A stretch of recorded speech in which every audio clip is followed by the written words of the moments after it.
E promettimi che indosserai il cappello. Non è il tuo stile, ma cerca di avere una mentalità aperta. Dopotutto, non è così che fa un gentiluomo?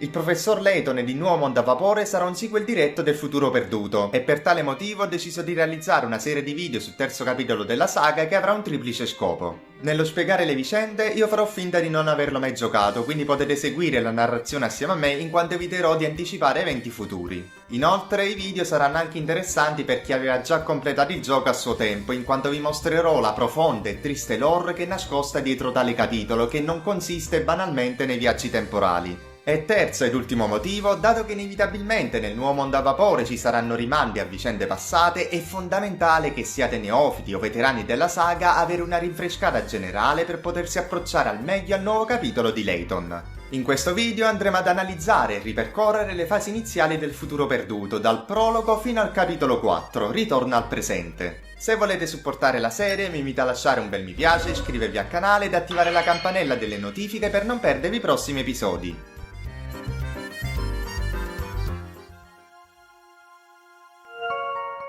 Come ci ha abituato la serie, la produzione parte in medias res, ossia nel bel mezzo delle vicende. Se ci pensate, l'intera avventura nel Paese dei Misteri è un enorme flashback, anche lo scrigno di Pandora non comincia dall'inizio e tale espediente narrativo verrà utilizzato anche nelle successive opere, come ad esempio l'Eterna Diva. Tornando a noi, Layton e il suo apprendista discutono riguardo una lettera che sembrerebbe essere stata scritta da Luke da 10 anni nel futuro, nella quale chiede il suo aiuto dato che la Londra del suo tempo è precipitata nel caos.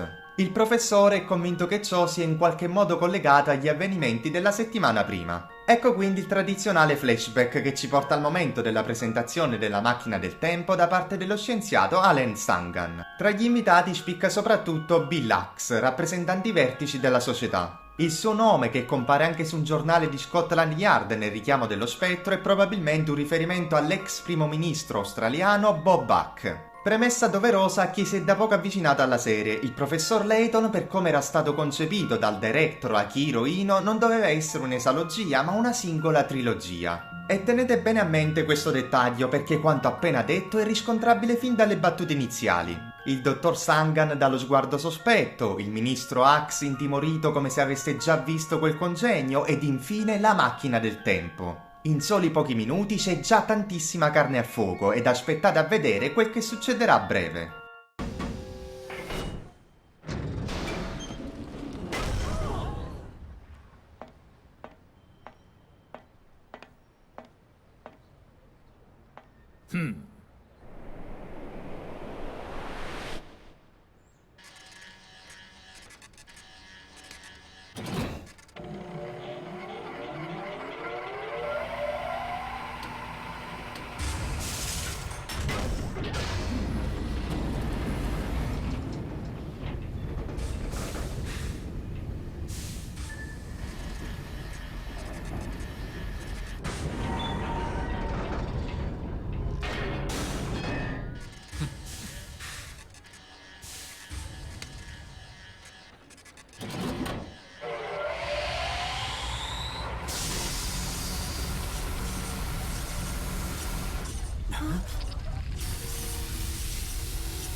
Che diamine succede? Qualcosa è andato storto.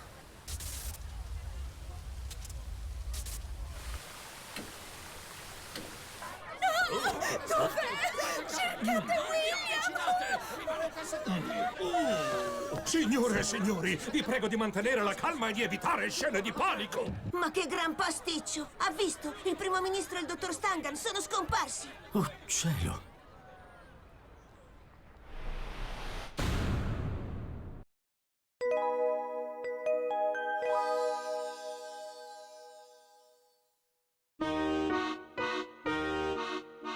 Non è un caso se prima vi ho fatto quell'enorme premessa, solo da questa introduzione emerge un divario abissale rispetto ai primi due capitoli. Il paese dei misteri partiva con il professor Layton e Luke che viaggiavano pacificamente in automobile. Nello scrigno di Pandora invece loro si recano tranquillamente dal dottor Shredder, mentre il futuro perduto non perde tempo a dirci con quell'enorme esplosione che questo episodio sarà molto diverso dai precedenti. Dopo questi eventi, che altro non sono che un enorme flashback, veniamo catapultati nel presente con Layton che ci informa che il dottor Stangan ed il ministro Axe non sono i soli ad essere scomparsi, anche molti scienziati di Londra sembrano essere svaniti nel nulla. Dunque il professore si dirige così come indicato da Luke del futuro dall'orologiaio di Midland Road, che in italiano significa strada della terra di mezzo, indicando come questo punto sia il collegamento tra due mondi, il passato ed il futuro. Qui faremo la conoscenza di Crystal e suo marito Quartz, il quale aziona la macchina del tempo. Stai bene, Luke? Sì, sono solo un po' confuso.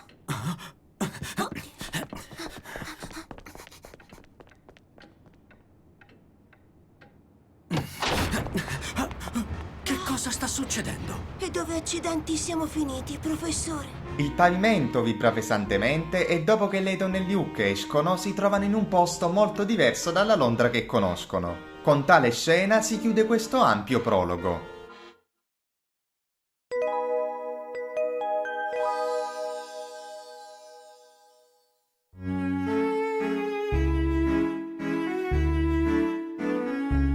Layton esplora la città e chiedendo informazioni agli abitanti nota che tutti hanno paura della sua tuba. La prossima tappa, indicata nella seconda lettera di Luke del futuro consegnata da Shipley, è Green Hospital di Oakland Lane, dove incontreranno una vecchia conoscenza.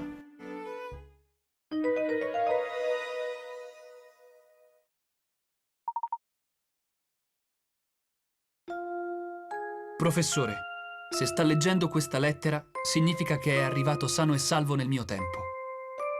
Non vedo l'ora di incontrarla. Ho bisogno del suo aiuto per liberare questa città dall'incubo che l'ha avvolta. Ma prima di tutto, immagino che vorrà una prova del fatto che siamo davvero nel futuro. Ho pensato a lungo ad un modo per convincerla. Vada all'indirizzo che ho annotato qui sotto. Ciò che vedrà fugherà ogni suo dubbio. Stanza 312, Green Hospital, Oakland Lane 123. Lungo la strada cattureranno la nostra attenzione dei loschi individui con abiti grigi presenti in ogni angolo di Londra che sembrano essere sotto il comando di qualcuno. Il professore e il suo apprendista prendono la metropolitana, arrivano all'ospedale e guardate bene il video perché è molto importante.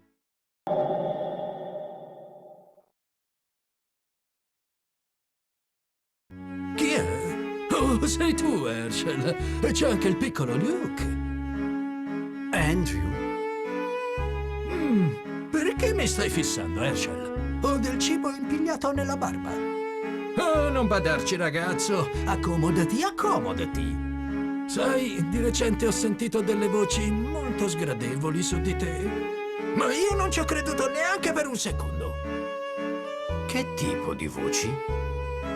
Vuoi sapere di cosa parlavano? Beh, del come si dice, del come si chiama, Oh, caspita.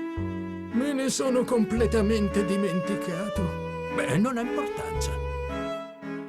Ebbene sì, quello che ci ritroviamo davanti sembra essere a tutti gli effetti il dottor Shredder conosciuto nello scrigno di Pandora, notevolmente invecchiato. Quest'ultimo ci consegnerà le chiavi della Layton mobile, anch'esse in uno stato quasi riconoscibile, all'interno della quale troveremo la terza lettera di Luke del futuro che ci dà appuntamento al casino Seven Arts. C'è qualcosa sul sedile del passeggero?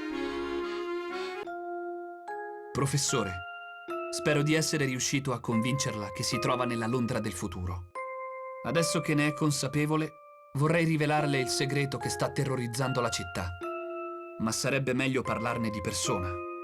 Incontriamoci al casino Seven Hearts a Flatstone Street.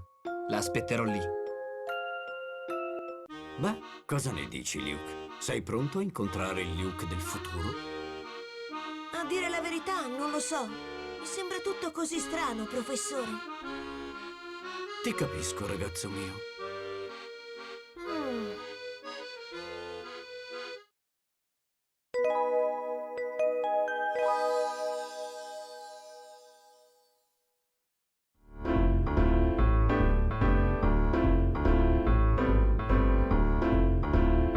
Nel secondo capitolo, Layton e Luke si dirigono verso il casinò e continuano a notare la presenza di strani individui vestiti di grigio che sembrano tenere le redini della città. Con tante domande senza risposta, i due continuano il loro cammino, fino a quando, complici gli effetti sonori raggelanti o l'espressione di Layton che rimane pietrificato, arriva una scena molto intensa che rivela ancora una volta quanto questo gioco si distacchi completamente dai precedenti.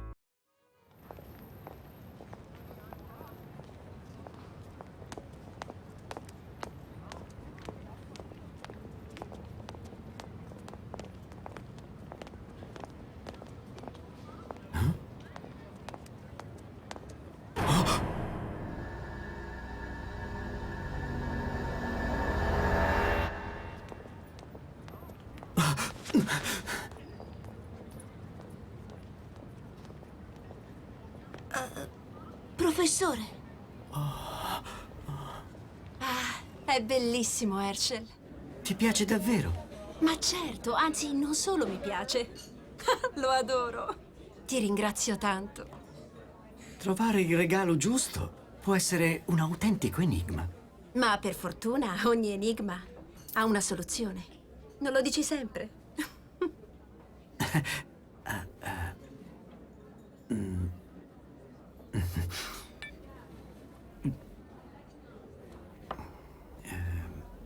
Stavo pensando, Sì, dimmi. se ottenessi la cattedra, noi potremmo... Beh, noi... Avanti, ti ascolto, Herschel.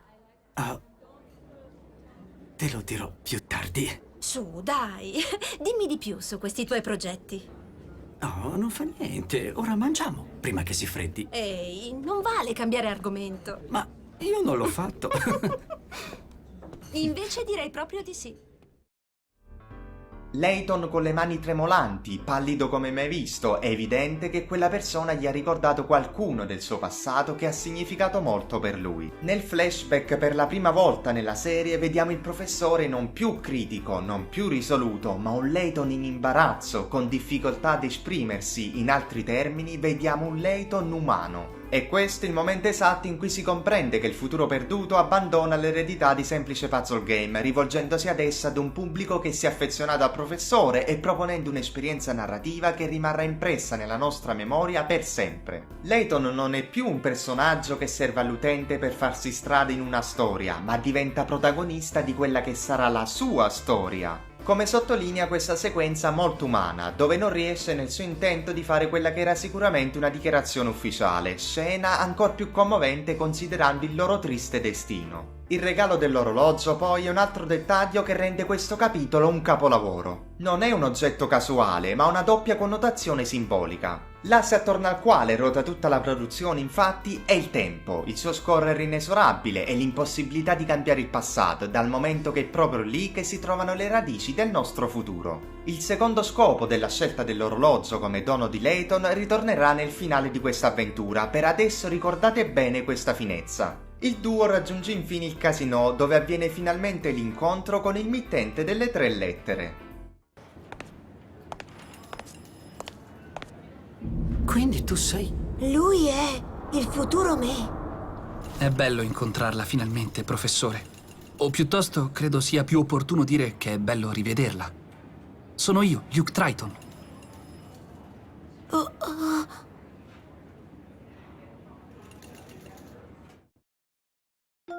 Ciao, Luke. Salve, professore. Oh, sta parlando con lui. Ci metterò un po' prima di farci l'abitudine. Non riesco a credere a quanto fossi piccolo. Non sono così piccolo.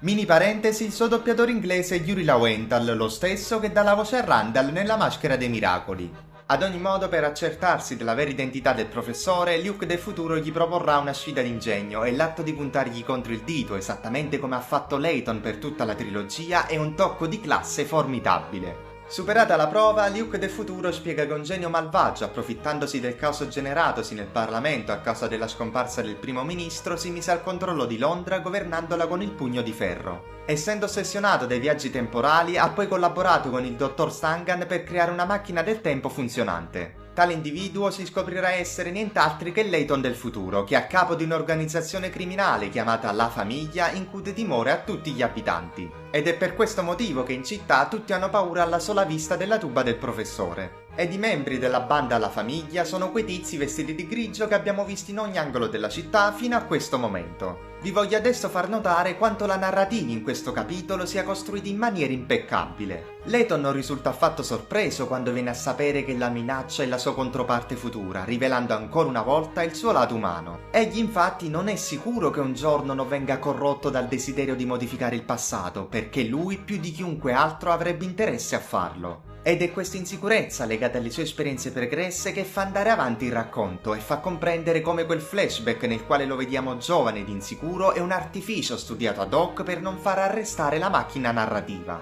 In altri termini, se il giocatore avesse avuto la certezza che il professore fosse stato sempre limpido ed integerrimo, la produzione si sarebbe potuta benissimo concludere qui, invece è proprio questo dubbio sulla sua persona a reggere la trama da qui in avanti. Il piano di Layton del futuro ha iniziato a dare i primi risultati, infatti quella dall'orologiaio di Midland Road sarebbe a tutti gli effetti una distorsione temporale che è stata usata per rapire gli scienziati che risultano scomparsi nella Londra del presente. Per chiudere il cerchio si scopre anche che Stangan è un nome falso e la vera identità di quello scienziato è avvolta nel mistero. Prima di uscire dal casino, il trio però viene scoperto da Bostro, un membro di alto rango della famiglia, e dai suoi scagnozzi che aprono il fuoco su di loro. Prendeteli! Capito? Prendeteli!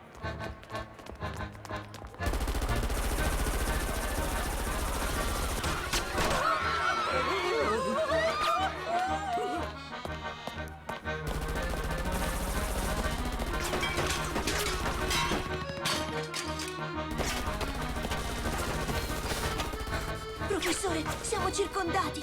Non ti preoccupare, Luke. Penso di avere un piano. Ma cosa fa? Aspetti, dove sta andando?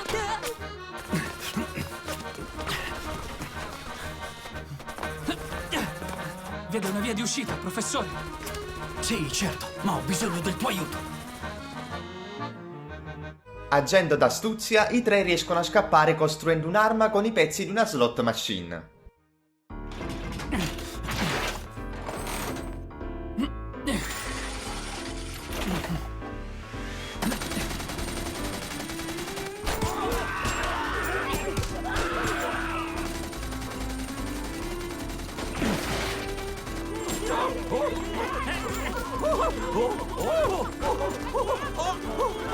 Non ce la faremo mai! No!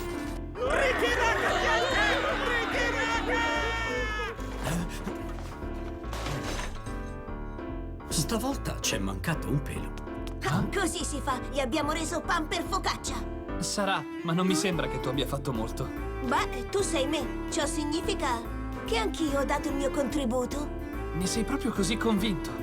Devo ammettere che la tua logica non fa una piega.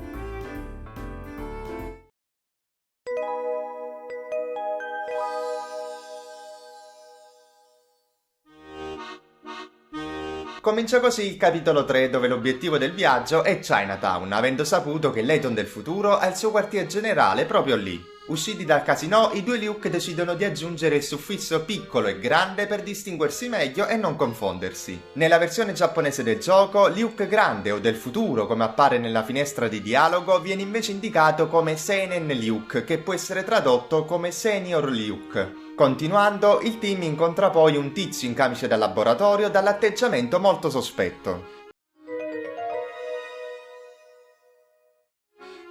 Le sue scarpe bagnate sono una stranezza non da poco, considerando che da quando siamo giunti in questa nuova Londra non ha mai piovuto. Inoltre, continuando lungo la strada, il professore incontra di nuovo quella misteriosa donna e seguendola si trova di fronte ad un negozio di cappelli, lo stesso regalo che aveva da lei ricevuto. Mentre guardate la scena, notate bene come in sottofondo sia presente l'incessante ticchettio dell'orologio.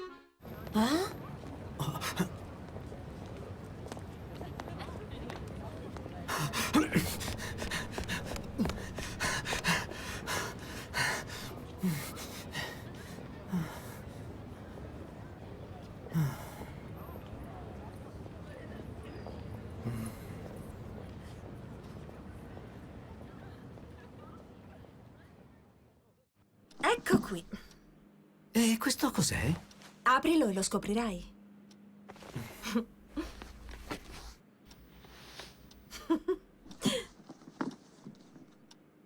Un cappello. Ma sì, è per la tua nomina a professore. Congratulazioni. Ti ringrazio. Ora sei un membro della comunità accademica a tutti gli effetti. Non puoi certo sfigurare.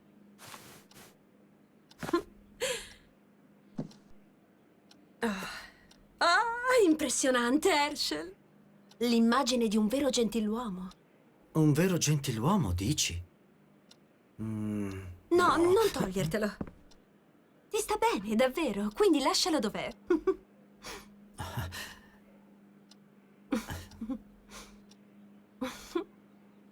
Oh, ma è tardissimo. Non me ne ero resa conto. Devo andare al laboratorio. Oggi abbiamo in programma un esperimento molto importante. Perché non continuiamo i festeggiamenti stasera a cena? Oh, e promettimi che indosserai il cappello. Non è il tuo stile, ma cerca di avere una mentalità aperta. Dopotutto, non è così che fa un gentiluomo?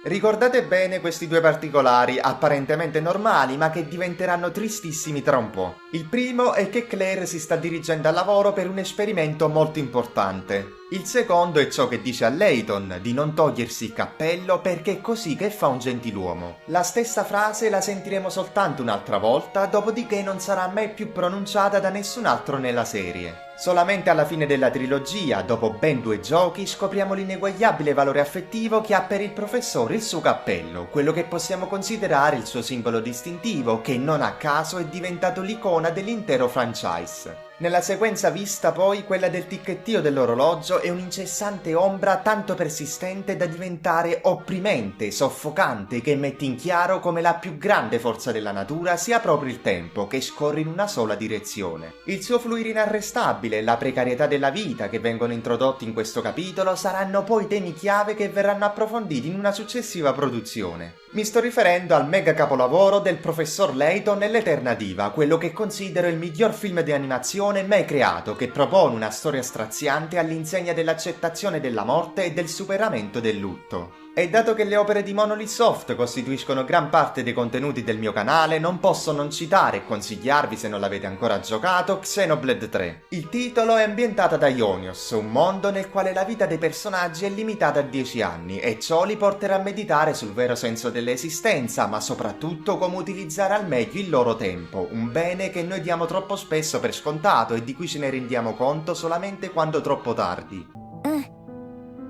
私の時間忘れてていきなりその時が来たら困るでしょ。今日でちょうど残り3ヶ月。あと3ヶ月で私はこの世界から消える。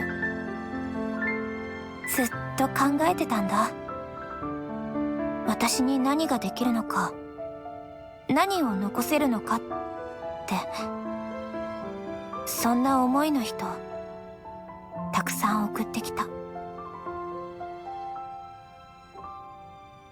Se siete interessati vi lascio il link della mia recensione senza spoiler di questo capolavoro. Fatta questa immensa digressione, torniamo al futuro perduto. Abbiamo finalmente più informazioni sull'accaduto. Quella donna assomiglia incredibilmente a Claire, la ragazza del professore morta 10 anni fa in un incidente. Qui c'è un'altra frase molto interessante collegata a quanto detto nel precedente capitolo. Layton inizia a dubitare dell'impossibilità dei viaggi temporali e nella sua mente si instilla un dubbio che persisterà per tutto il gioco. Da notare come lui non ne parli mai apertamente ma sempre sottovoce, sottolineando ancora di più come lui soffra solamente ricordandola, dato che la sua morte fu per lui un vero trauma. Ed è questo uno dei più grandi punti di forza della storia. L'utente si chiederà continuamente se davvero il desiderio di rivedere Claire porterà il professore a compiere le orrende azioni di cui viene accusato. In questo capitolo non c'è un attimo di respiro e nemmeno il tempo di riprenderci da quella commovente scena che comincia un'altra triste storia, la quale acquisirà una carica drammatica ancora maggiore durante l'epilogo.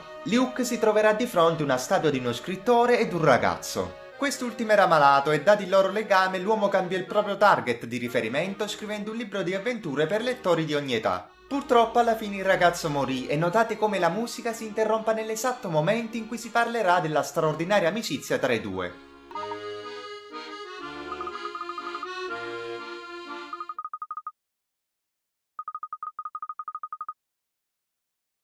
Volendo guardare il tutto poeticamente, lo scrittore non è nient'altro che Akihiro Ino, il director del gioco, che anch'egli per questo capitolo si è distaccato da semplice puzzle game dedicato a bambini ed adolescenti, proponendo un'opera molto più matura in grado di coinvolgere un pubblico molto più eterogeneo. Inoltre non viene mai menzionato esplicitamente nel gioco, ma riguardo questa statua io ho una mia particolare teoria su chi l'abbia commissionata e sul suo reale messaggio, ma ne parleremo per bene nell'ultimo video. Per adesso pensate che rappresentano metaforicamente Layton e Luke. Il professore gli dice che sarebbe bello se anche la loro amicizia raggiungesse quelle vette e ricordate queste frasi perché torneranno anche nelle fasi finali. Così come anche la storia di Hardy, un uomo disoccupato che dopo aver accettato un'offerta di lavoro è stato gettato in una caverna costretto a lavorare per 24 ore e una volta uscito non ha più trovato la sua casa. Ma la strada che porta alla loro destinazione è piena di tanti altri misteri. Innanzitutto i due hanno modo di osservare uno strano faro costruito abbastanza recentemente sul Tamigi. Poi, una volta risolto l'enigma di Newton sul ponte, notano un ulteriore dettaglio sospetto.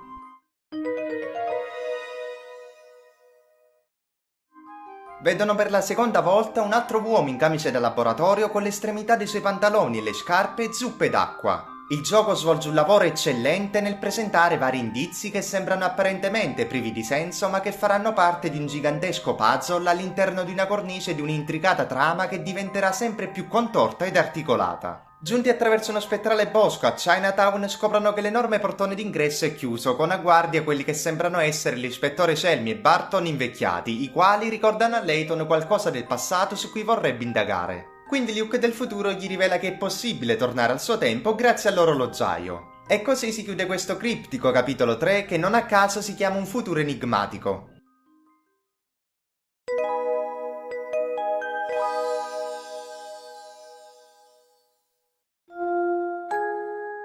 Lungo la strada per l'orologiaio, Layton chiede a Luke del futuro più informazioni sul faro recentemente costruito e sulla sua strana ubicazione nel bel mezzo del Tamigi, ma quest'ultimo è misteriosamente vago nella spiegazione. I foreshadowing di level 5 sono meravigliosamente perfetti e mai come in questo gioco ogni minimo dettaglio è stato studiato scrupolosamente sulla via di un finale fuori di testa. Ad ogni modo, dopo aver trovato un pappagallo che sarà essenziale a breve, il gruppo si dirige all'orologeria di Midland Road, dove scopriamo come sono iniziati i viaggi nel tempo. Quartz spiegherà che l'età antica dell'orologio alle sue spalle è stata probabilmente la causa per cui il varco è stato attirato proprio dal suo negozio. E dati i suoi pessimi rapporti con la famiglia che volevano impadronirsi del locale, Quartz ha aiutato Luke del futuro a spedire la lettera nel passato. Qui il professore molto astuto fa una constatazione sulla sua mente brillante. Mentre quest'ultimo rimane nel futuro per non modificare gli eventi passati alterando il continuum spazio-temporale, Layton e il suo apprendista tornano nel presente.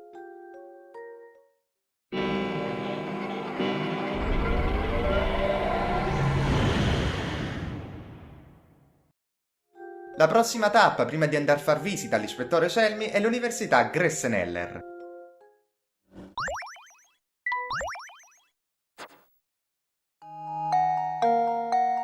Con il nostro amato professore tornato nel suo tempo si conclude quella che potrebbe essere definita come una mega introduzione che presenta in maniera egregia la situazione della Londra futura, ma soprattutto bombarda il giocatore con una serie di misteri apparentemente sconnessi tra di loro che lo faranno ritrovare spaesato. Mai come in questo capitolo una seconda run è obbligatoria perché sono talmente tanti i dettagli a cui non si darà peso all'inizio che si perderebbe giocandolo una volta sola la vera essenza del titolo. I personaggi e gli eventi narrati in quello che da molti è ritenuto come il miglior Layton mai creato sono stati plasmati con una cura maniacale che rivela l'ingegnosa mente di Akihiro Ino. Questa serie sarà composta da altri due video, uno che coprirà i capitoli dal 5 al 10 e l'altro che tratterà la parte finale dal capitolo 11 fino all'epilogo. Intanto, se conoscete altri dettagli o curiosità su questa prima parte o più semplicemente volete condividere le vostre opinioni, fatelo liberamente qui sotto nei commenti. Per non perdervi le ultime novità su Layton ed il mondo Nintendo potete seguirmi su tutti i miei social con i link in descrizione. Nel primo commento trovate anche il mio canale Telegram sulle migliori offerte dei videogiochi tramite il quale potete supportarmi gratuitamente. gratuitamente. In sovrimpressione vedete altri miei contenuti sulla saga, come la timeline e la mia classifica personale dei vari episodi.